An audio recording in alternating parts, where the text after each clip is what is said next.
الحمدللہ رب العالمین والصلاة والسلام علی رسولہ الکریم اما بعد فاعوذ باللہ من الشیطان الرجیم بسم اللہ الرحمن الرحیم۔ انتہائی قابل احترام معزز صحافی حضرات، میرے بھائیوں، میں آپ کا شکر گزار ہوں کہ آپ لوگ بروقت آج ادارہ نور حق میں اس کانفرنس میں موجود ہے۔ میں کل کراچی آیا تھا اور یہاں سابق امیر جماعت اسلامی سید منور حسن صاحب کی عیادت کی، اور ہمارے اس شہر کے بہت سارے لوگ کرونا وائرس اور دوسری PIA کے حادثہ اس کی وجہ سے شہید ہو گئے تھے، ان کی تعزیت بھی کی اور ان سب کے لیے دعائیں مغفرت بھی کرتا ہوں۔ اور اس وقت جو بہت بڑی تعداد میں لوگ بیماریوں میں مبتلا ہے، ان کی شفا یابی کے لیے بھی ہم دعا کرتے ہیں۔ کل یہاں ہم نے کراچی کے بہت اہم ڈاکٹروں کے ساتھ بھی نشست کی، اور اس وبا کی وجہ سے اس شہر کے باسیوں کو اور پورے ملک کو جو مشکل درپیش ہے اس پر بات بھی کی۔ اور یہ ہم سب جانتے ہیں کہ کراچی جتنے اس وقت یہاں لوگ اس شہر کے باشندے بیمار ہیں، لیکن اس کے حوالے سے جو علاج معالجے کی سہولیات ہے وہ بہت کم ہے، اور یہاں ہاسپٹل بڑھ گئے ہیں، اور خود ہمارے ڈاکٹر حضرات بھی ان سہولیات سے محروم ہیں جو ان کا حق بنتا ہے۔ اور پھر کراچی پر نہ صرف اپنے لوگوں کا بوجھ ہے، بلکہ اندرون سندھ کے لوگ بھی، اندرون جنوبی پنجاب کے لوگ بھی، اور بلوچستان کے لوگ بھی یہاں پر آتے ہیں۔ پورے ملک کے لوگ یہاں پر آتے ہیں علاج معالجے کے لیے، لیکن مجھے افسوس ہے کہ حکومت، مرکزی حکومت نے بھی اور صوبائی حکومت نے بھی یہاں کے ہسپتالوں کو وہ سہولیات نہیں دی کہ وہ یہاں ڈاکٹرز، طبی اور نیم طبی عملہ ان بیماروں کا علاج کر سکے، سہولیات دے سکے۔ میں سمجھتا ہوں کہ کراچی بہت اہم شہر ہے، عالمی اسلام کا بڑا اہم شہر ہے، اور خاص کر پاکستان کے لیے تو یہ ایک شہرک ہے، معاشی لحاظ سے بھی، نظریاتی لحاظ سے بھی، اور محاصل کا سب سے بڑا ذریعہ یہی ہے۔ خود صوبہ سندھ کی حکومت کے لیے بھی 90% ریونیو کراچی ہی سے حاصل ہوتا ہے، لیکن اس کے مقابلے میں جب وسائل کا تقسیم ہو تو پھر اس شہر کو اس کا حق نہیں دیا جاتا ہے۔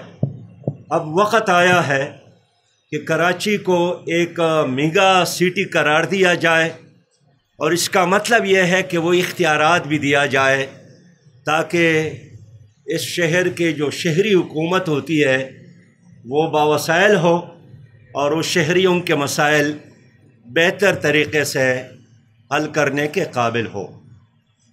معزز صحافی حضرات، اس وقت آپ کے علم میں ہے کہ حکومت نے، PTI کی حکومت نے دوسرا بجٹ پیش کیا، اور اس بجٹ کے بارے میں اتنا ہی کہوں گا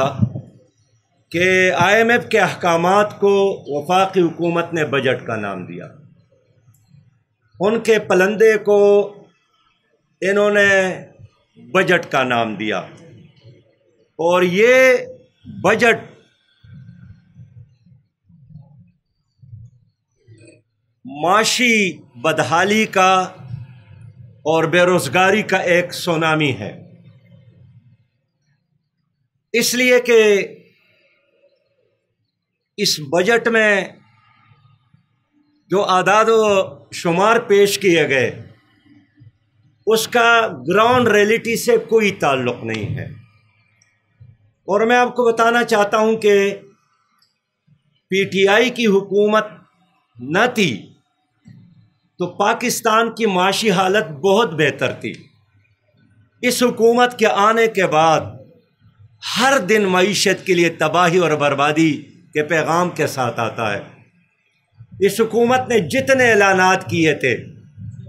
22 مہینوں کا یہ سفر، ان کے اپنے اعلانات، اپنے وعدوں کے علی الرغم بالکل الٹا سمت میں ان کا سفر جاری ہے۔ عمران خان صاحب نے بارہا اعلان کیا تھا کہ میں IMF کے پاس نہیں جاؤں گا، خودکشی کروں گا، لیکن ان سے قرضہ نہیں لوں گا۔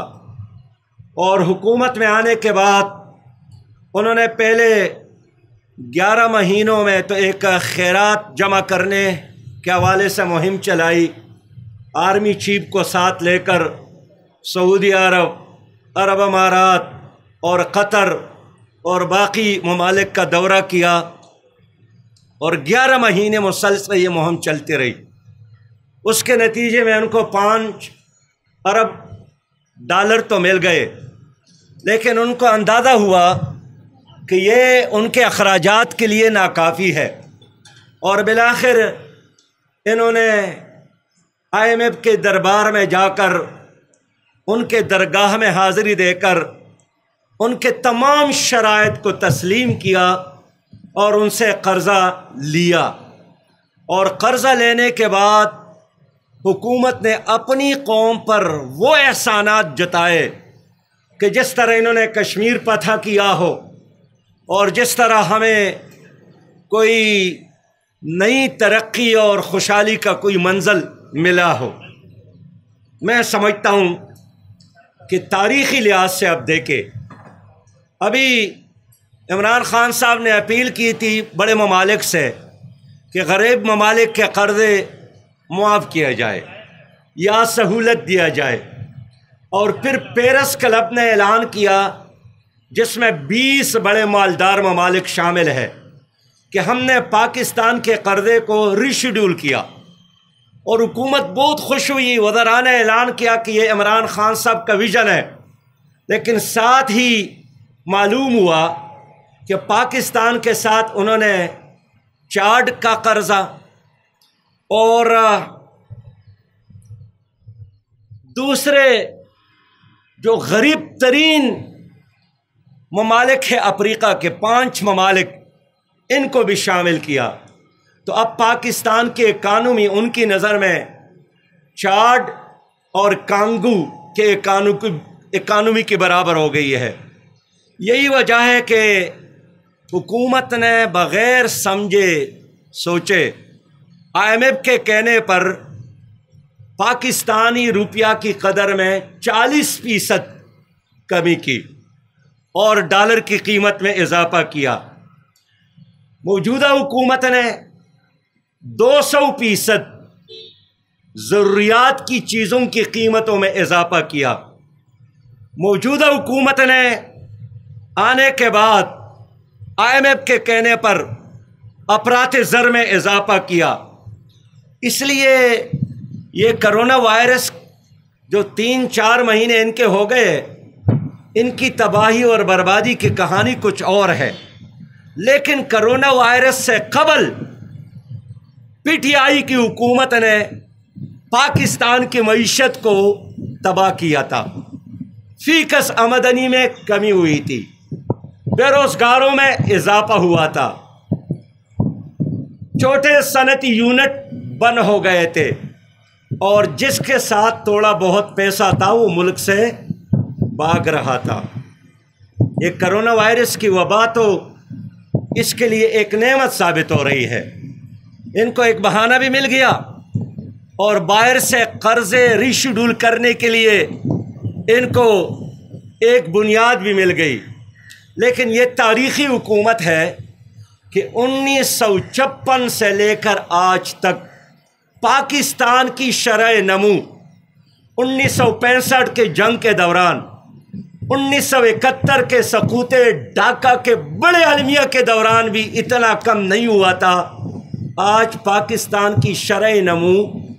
0.4% پہ آیا ہے، اور یہ بہت تباہ کن اور خطرناک فگر ہے جو حکومت خود ہی اعلان کر رہی ہے۔ ہمارا یہ خیال تھا کہ اس بجٹ میں حکومت اپنی ان غلطیوں کا کفارہ ادا کرے گی، اور جس طرح ساری دنیا میں جو بجٹ اس وقت حکومت پیش کر رہی ہے وہ ایک لحاظ سے پوسٹ کرونا اکانومی کی بنیاد پر ہے، لیکن ہماری اس بجٹ میں پوسٹ کرونا اکانومی تو ڈسکس ہی نہیں کیا گیا، اور اب خود حکومت کو بھی اندازہ نہیں ہے کہ کرونا وائرس کی اس وبا کے بعد جب دنیا ایک طرف چلے گی تو ہم کس طرف چلیں گے، اس لیے کہ اس بجٹ میں اس کا کوئی ذکر ہی نہیں ہے۔ اب دیکھیے، گزشتہ بجٹ کی بات میں کرتا ہوں کہ اس حکومت نے اعلان کیا تھا FBR نے کہ ہم 5,555 ارب روپے اکٹھا کریں گے، لیکن کرونا وائرس کے آنے سے قبل ہی حکومت نے اعلان کیا کہ ہم اب یہ نہیں کر سکتے ہیں، اور FBR کے پاس 900 ارب روپے کا شارٹ فال تھا، اور کرونا وائرس کے وبا کے بعد اب مجموعی جو شارٹ فال ہے وہ 1500 ارب تک پہنچ گیا ہے۔ اس لیے میں آپ لوگوں سے آج یہ بات کرنا چاہتا ہوں کہ اس بجٹ میں کم از کم غریب آدمی کے لیے کچھ بھی نہیں ہے، اور اس بجٹ میں جو ملازمین ہے ان کو تو سمجھے کہ بالکل حکومت نے ذبح کیا ہے۔ ایک طرف مہنگائی میں اضافہ ہوا، لوگ نان شبینہ کے محتاج ہو گئے، لیکن حکومت نے ملازمین کے لیے 1 روپیہ بھی اضافہ نہیں کیا۔ اس طرح اس بجٹ میں آپ نے دیکھا کہ حکومت نے تعلیمی بجٹ میں کمی کی، ہائر ایجوکیشن کا جو بجٹ پہلے تھا اس میں مزید کمی کی۔ اس بجٹ میں دینی مدارس جہاں 31 لاکھ سے زیادہ طلبہ زیر تعلیم تھے اس کے لیے کچھ بھی نہیں رکھا گیا۔ اس بجٹ میں خود حکومت نے کہا ہے کہ 1.70 کروڑ لوگ بے روزگار ہو جائیں گے، لیکن 1.70 کروڑ بے روزگاروں کو روزگار دینے کے لیے کوئی ویژن نہیں دیا گیا، نہ کوئی بجٹ رکھا گیا۔ اسی طرح اس حکومت نے اعلان کیا تھا کہ ہم مدینہ کی اسلامی ریاست کی طرح اسلامی ریاست بنائیں گے، لیکن ماضی کی طرح اس حکومت نے سودی نظام کو بھی اس بجٹ میں اسی طرح برقرار رکھا، اور آپ کے کل بجٹ کا 40 سے زیادہ فیصد حصہ سود میں چلا جاتا ہے۔ اس بجٹ میں ہمارا یہ خیال تھا کہ حکومت فوڈ سیکیورٹی پر فوکس کرے گی، لیکن فوڈ سیکیورٹی کے لیے کچھ نہیں کیا گیا۔ ہمارا یہ خیال تھا کہ اس وقت پوری دنیا میں جو ہیلتھ سیکیورٹی کا مسئلہ ہر انسان اور ہر ملک کو درپیش ہے، حکومت ہیلتھ سیکیورٹی پر فوکس کرے گی، لیکن آپ نے دیکھا کہ اس بجٹ میں ہیلتھ سیکیورٹی کے لیے کچھ بھی نہیں رکھا گیا۔ ہمارا یہ خیال تھا کہ ماضی میں ہر سال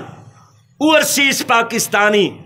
18 ارب ڈالر، 19 ارب ڈالر، 20 ارب ڈالر، 21 ارب ڈالر ملک بیچتے ہیں۔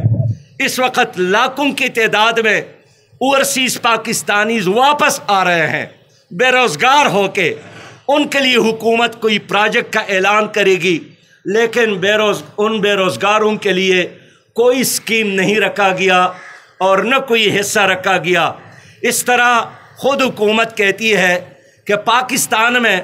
65% نوجوان ہے، اور وزیر اعظم نے اعلان کیا کہ یہی ہمارا اصل سرمایہ ہے، لیکن نوجوانوں کے لیے صرف 2 ارب اس حکومت نے رکھے۔ اب مجھے بتائیں کہ 2 ارب سے پاکستان کی کل آبادی کا جو 65% نوجوان ہے ان کا کون سا مسئلہ یہ حکومت حل کرے گی؟ معزز صاحب حضرات، میں اس لیے کہنا چاہتا ہوں کہ ایک تو اس حکومت نے جو آلریڈی وعدے کیے تھے پاکستان کے ان اضلاع کے ساتھ جس کو ضم قبائل کہتے ہیں، قبائلی علاقہ جات، جنہوں نے بڑے خوشی کے ساتھ پاکستان کے تمام قوانین کو قبول کر کے خیبر پختونخوا کے ساتھ ضم ہونے کا فیصلہ کیا، لیکن اس بجٹ میں ان کے لیے بھی کوئی پروجیکٹ نہیں ہے، کوئی میگا پروجیکٹ نہیں ہے، اور اس بجٹ کے آنے کے بعد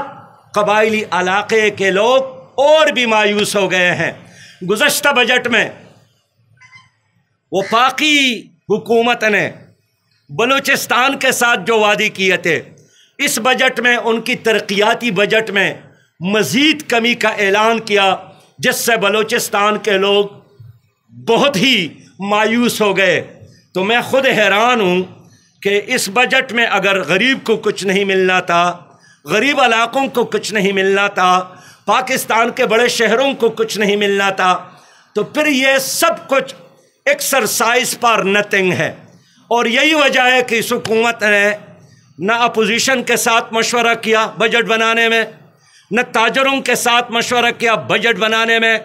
نہ مزدوروں کی یونین کے ساتھ مشورہ کیا بجٹ بنانے میں، نہ کسی اور۔ انہوں نے صرف ایک ادارے کے ساتھ مشورہ کیا، اور وہ IMF ہے، جس نے ایڈوائس دیا کہ 800 ارب مزید ٹیکسز لگایا جائے، اور انہوں نے 1000 مزید ٹیکس لگانے کا فیصلہ کیا ہے۔ اور آپ دیکھیں گے کہ کس طرح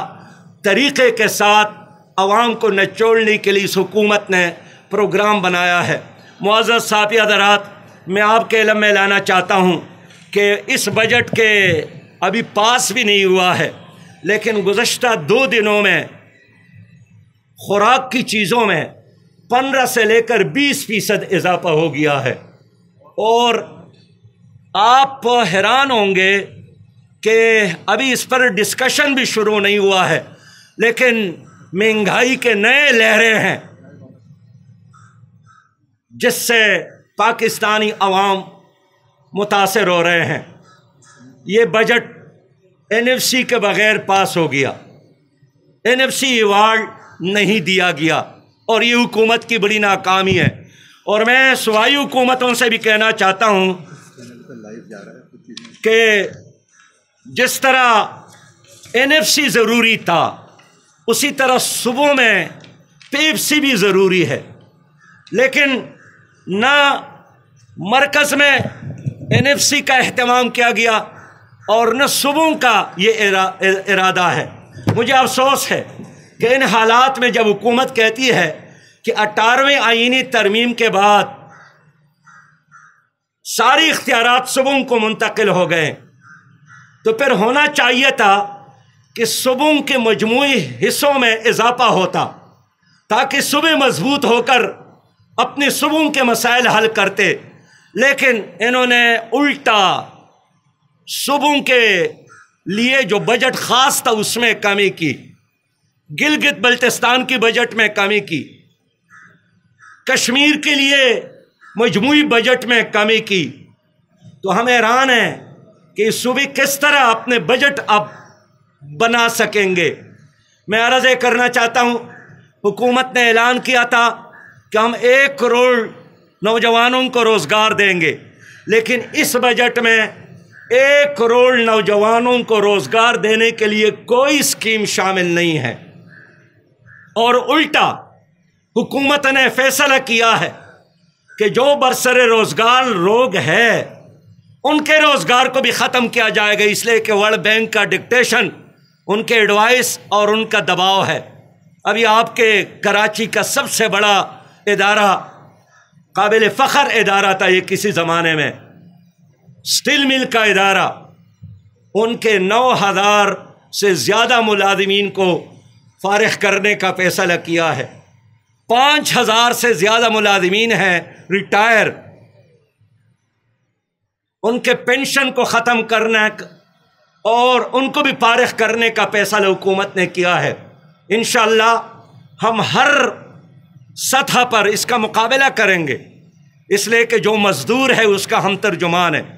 جو مظلوم ہیں ان کی حقوق کا ہم پاسبان ہیں۔ لیکن میں کہنا چاہتا ہوں کہ حکومت کی نیت ٹھیک نہیں ہے، اس لیے کہ اس حکومت نے IMF کے ساتھ جا کر نہ صرف ان سے ڈکٹیشن اور پالیسی لی، بلکہ ان سے وزیر خزانہ بھی لیا، ان سے اسٹیٹ بینک کا گورنر بھی لیا، اور پاکستان کی معیشت کا سارا سکیم جو اس وقت آپ کے سامنے یہ انہوں نے IMF سے لیا۔ IMF کسی قوم کو ترقی نہیں دیتا، ورلڈ بینک کسی قوم کو ترقی نہیں دیتا۔ ہر قوم کو خود اپنے عقل کی بنیاد پر، اپنی صلاحیت کی بنیاد پر، اپنی مثبت سوچ کی بنیاد پر ترقی کرنا ہے۔ لیکن ہماری حکومت ہر مسئلے میں اب بھی IMF کی طرف دیکھ رہی ہے۔ اس لیے بحیثیت مجموعی ہم نے اس بجٹ کو مسترد کیا ہے۔ اس میں عوام کے لیے کچھ نہیں ہے، اس میں آپ کے مستقبل کے لیے کچھ نہیں ہے، اس میں غریبوں کے لیے کچھ نہیں ہے۔ وہ جو 1200 ارب روپیہ کرونا پیکج حکومت نے اعلان کیا تھا، میں آج پوچھنا چاہتا ہوں کہ حکومت نے اس کو کہاں خرچ کیا؟ 120 ارب تو انہوں نے کرونا کے حوالے سے رکھے ہیں، باقی پیسہ کہاں گیا؟ میں آج یہ بھی پوچھنا چاہتا ہوں کہ حکومت نے جو یہ کہا ہے کہ 6 مہینے تک 8 مہینے تک یہ کرونا وبا چلے گا، تو پھر کرونا کے علاج کے حوالے سے جو سامان درآمد ہوتا ہے اس پہ حکومت نے ٹیکس معاف کیا صرف 3 مہینوں کے لیے، جولائی، اگست اور ستمبر کے لیے۔ تو اگر حکومت کہتی ہے کہ کرونا کے ساتھ ساتھ چلنا ہے، تو پھر آپ نے کیوں پابندی لگائی کہ اس کے علاج کے حوالے سے جو بھی سامان درآمد ہوتا ہے آپ 3 مہینوں کے بعد اس پر دوبارہ ٹیکس لگائیں گے؟ میں حکومت پاکستان سے کہنا چاہتا ہوں کہ اب بھی وقت ہے کہ اس پوری پروجیکٹ، اس پوری سکیم، اس پوری بجٹ پہ نظر ثانی کرے۔ اور ماضی میں میثاقی جمہوریت کے نام پر کئی معاہدے ہو گئے، لیکن اب حالات کا تقاضا ہے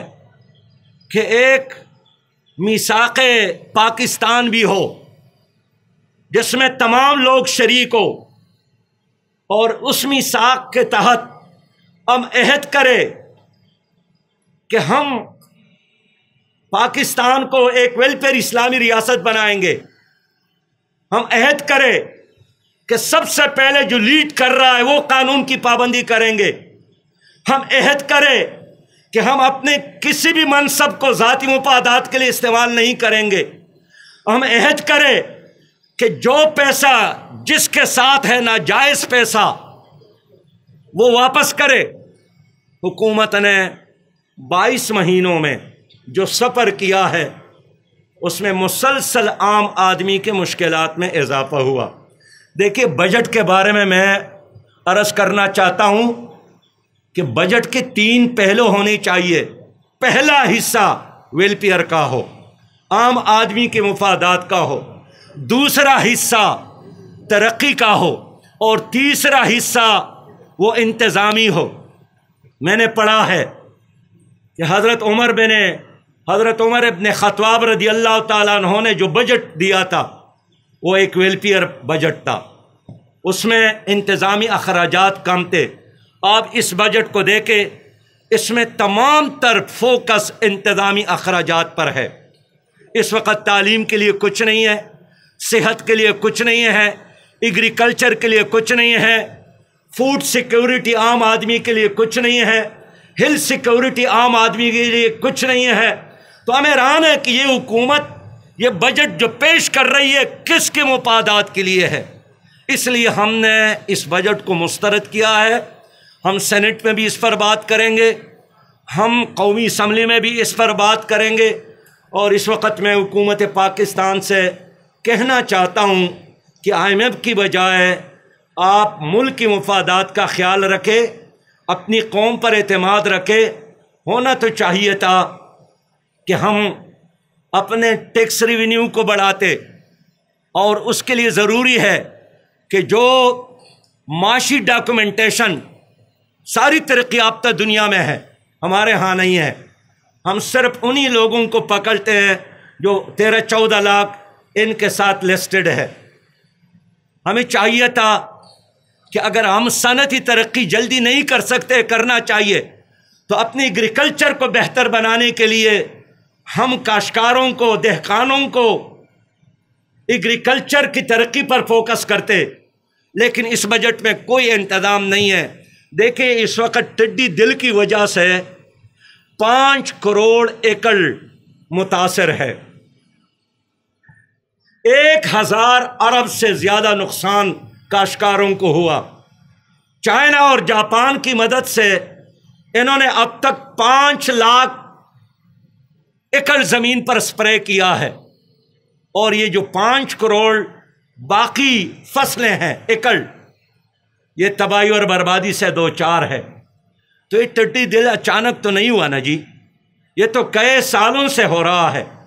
لیکن ایک بار بھی حکومت نے قبل از وقت اس کے تدارک کا انتظام نہیں کیا۔ اور دیکھیں یہ اب جون جولائی ہے، ماہرین کہتے ہیں کہ انہوں نے انڈے دیے ٹڈی دل نے، اور گرمی کے اس مہینوں میں اس میں اضافہ ہوگا۔ اگرچہ عمران خان صاحب نے اعلان کیا ہے کہ ہمارے جو ٹائیگر فورس ہے یہ ٹڈی دل کے خلاف استعمال ہوگا۔ کیسے استعمال ہوگا؟ کیا وہاں شور شرابہ کرے گا، کوئی ڈول بجائے گا، کیا کرے گا؟ اچھا وہ نعیم بھائی کہتے ہیں کہ واٹس اپ کرے گا کہ یہاں سے اٹھ جائیں، کیسے کرے گا؟ تو یہ خیالوں کی دنیا سے اب ان کو باہر آنا چاہیے۔ یہ شہزادوں کی طرح حکومت کرنا، یہ جدید دنیا میں یہ حکومت نہیں چلتی۔ گراؤنڈ ریئلٹی کو تسلیم کرے، جہاں کمزوری ہے اس کا اعتراف کرے، جہاں اگر آپ نے کوئی اچھا کام کیا ہم اس پر شاباش دیں گے۔ میں نے سینٹ میں کہا ہے کہ خدا کو حاضر اور نادر جان کر بات کرتا ہوں کہ کرونا وائرس کی اس وبا میں ہم نے سیاست کی بجائے اس قوم کو اس دلدل سے نکالنا ہے، لیکن میں نے وزراء کے چہروں کو دیکھا، ان کی الفاظ کو سنا، ان پہ کوئی پریشانی نہیں ہے کہ جس طرح ان کے گھر میں کوئی غم ہے۔ یہاں ہر گھنٹے میں لوگ مر رہے ہیں، روزانہ 6000 کی تعداد سے کرونا وائرس کی بیماروں میں اضافہ ہو رہا ہے۔ 1 لاکھ اگر کرونا وائرس کے متاثرین ہیں تو ہر دن وہ 5 مزید متاثرین میں اضافہ کرنے کے باعث بن رہے ہیں، لیکن اتنی بڑی تباہی اور بربادی کا اس حکومت کو کوئی غم نہیں ہے۔ ورنہ میں سمجھتا ہوں کہ ساری قوم ہمیشہ اپنے ملک کے ساتھ محبت کرتی ہے، اپنے ملک کو اس مشکل سے نجات دلانا چاہتی ہے، ایک دوسرے کے ساتھ تعاون کرنا چاہتی ہے، لیکن حکومت ون ویلنگ اب کر رہی ہے، اور دائیں بائیں دیکھنے کی بجائے، قوم کو ساتھ لینے کی بجائے ایک ہی در پر اس کی نظر ہے، اور وہ IMF کا دروازہ ہے۔ لیکن IMF کے دروازے سے پاکستان کو کچھ نہیں ملے گا۔ میں امید کرتا ہوں کہ ہماری حکومت ہماری ان گزارشات پر غور کرے گی، اور خاص کر جو صحافی حضرات ہے یہ بھی بہت زیادہ متاثر ہو گئے۔ میرے اپنے نالج کے مطابق پشاور میں، لاہور میں، اسلام آباد میں، کراچی میں لوگ متاثر ہو رہے، صحافی بھی، ڈاکٹر بھی، لیکن آج کے لمحے تک حکومت کے ساتھ کوئی پروگرام نہیں ہے۔ آئے ہم آپس میں مل کر اپنی قوم کو اس دلدل سے نکالنے کے لیے جدوجہد کریں۔ بہت شکریہ۔